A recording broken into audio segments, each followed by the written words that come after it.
Hey, what's up everybody? John Kirkpatrick here, going to give you a quick lesson on some drum beats.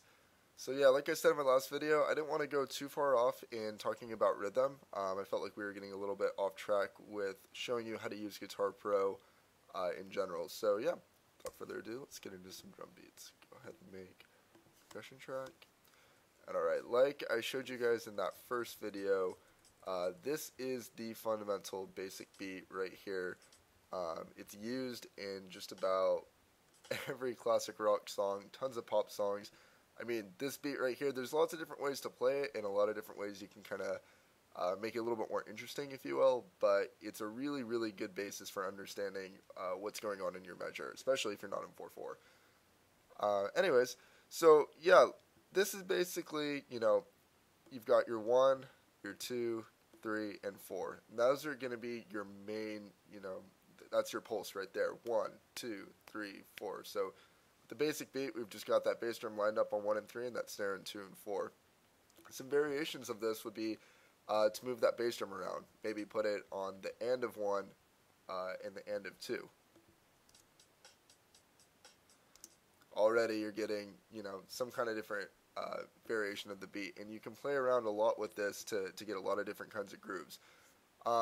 What I want to talk about mainly with drum beats is how you vary them, how you put them in the right context, and get the sound that you're looking for. So as you can see here, I can make tons of different beats just putting these bass drums on different eighth notes and get all different kinds of variations just by moving the bass drum. Having the snare on 2 and 4 is a very, very important feel if you're going for a mid-range obviously it's going to depend on your tempo overall, but having that snare on 2 and 4 is a really good way to just drive the beat. That's why it's used so much in classic rock and pop. It's just that kind of, people are really familiar with it. We really, really just love hearing that snare on 2 and 4. And obviously there's a lot of other variations you can do by making these guys 16th notes.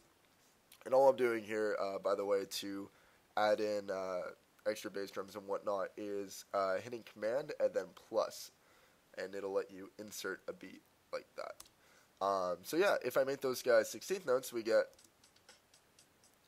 just another variation of that of rhythm. But again, very important keeping that snare in 2 and 4. Now watch as I manipulate this drum beat to give it a completely different feel just by moving the snare to beat 3 instead of 2 and 4.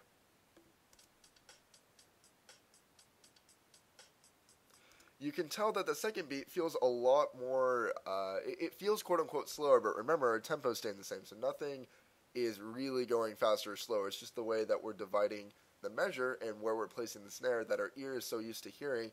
When it's on the 3, it's almost like we're waiting for that snare to come, so by the time it comes on 3, it's got this way more slowed down kind of feel. This is used a lot of times, for more chorus-esque things. A lot of time you'll see this moved over to the ride.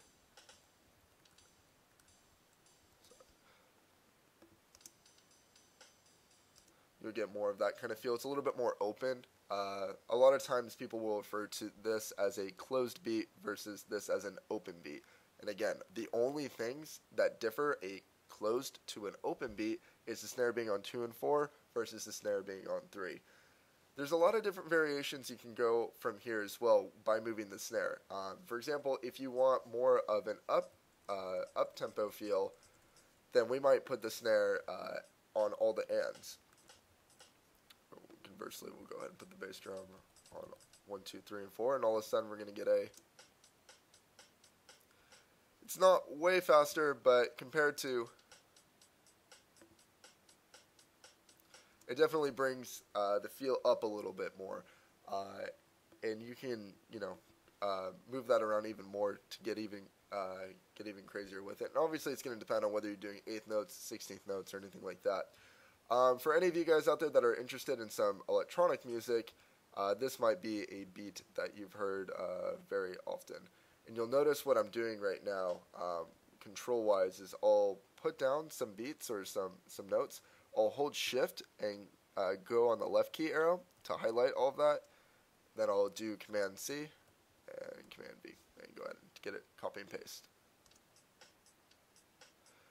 That right there is a very, very generic kind of dance beat, if you will. It's got a strong upbeat. It's also used a little bit in reggae.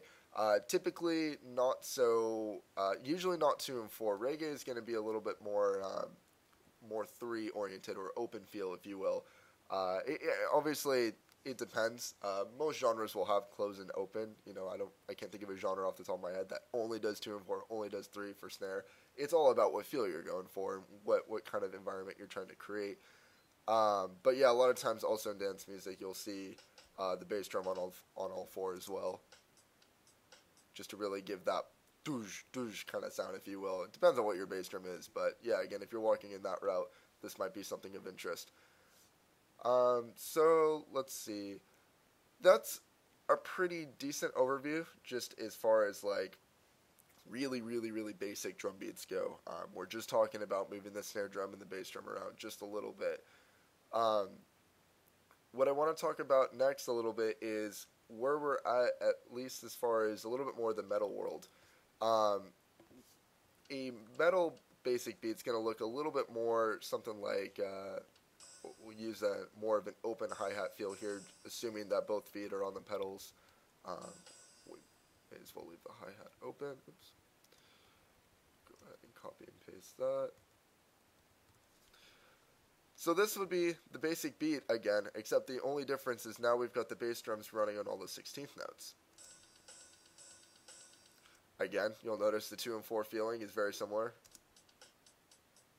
to that, and conversely, if we put this guy on 3, you'll notice immediately how much of a different feel you get. Again, you can, I don't know about you guys, but I can like just hear choruses in my mind when I hear that kind of open beat. It's just got that much more of a bigger feel, if you will. But yeah, so again, that's pretty much what it is for basic beats as far as metal, as far as basic double bass goes. Another thing that drummers like to do, or more in the metal world nowadays, is blast beats, which in this program, really easy to do. Just go ahead and, again, I'm going to go ahead and copy and paste that deal. And all that's going on here is we've got the ride going on, 51, and our snares offsetting that every 16th note. So what that's going to create is a much faster feel. It's almost more of a punk-esque beat, if you will. And again, it's got kind of a strong upbeat, do-dut, do-dut, do-dut.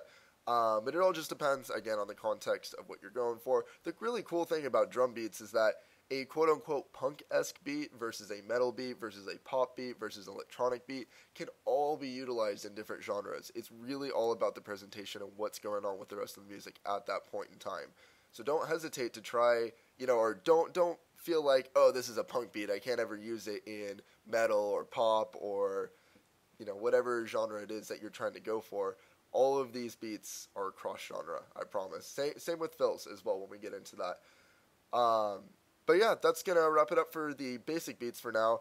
I'm probably going to get a little bit into the looks on fills and beats in other songs. I'm going to start going through some other tabs and kind of give you guys a better idea of kind of what I'm talking about when I say closed and open and how I'm relating this to the chorus or verse or any other part of a song. So yeah, stay tuned, guys.